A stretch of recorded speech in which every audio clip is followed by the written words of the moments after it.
ফকির মিসকিন বস্তির ছেলেমেয়েরা আজকে বড় বড় রাজনৈতিক দলের নেতা হয়েছে।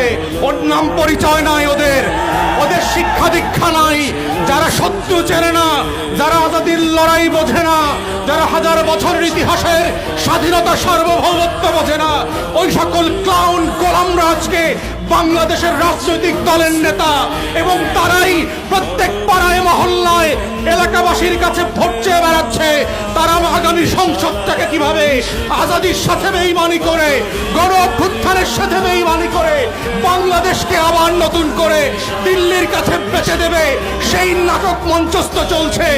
আমাদের বক্তব্য খুব পরিষ্কার, বাংলাদেশ 5ই আগস্টের অতীতে ফিরে যাবে না।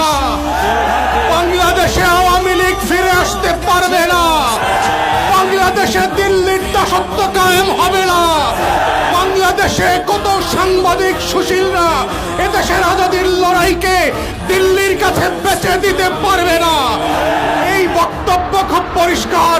যারা বাংলাদেশের আনাচে কানাচে প্রান্তে ঘুরে বেড়ান নয়, যারা বাংলাদেশের অলিতে গলিতে টং দোকানে আজাদির আকাঙ্ক্ষা বোঝেন না, যারা ওসমান হাদির নামটা পর্যন্ত সুন্দর করে উচ্চারণ করতে পারেন না, যারা ইনকিলাব মঞ্চের নাম শোনেন নাই, তারা আগামী দিনের বাংলাদেশে অপ্রাসঙ্গিক হয়ে যাবেন।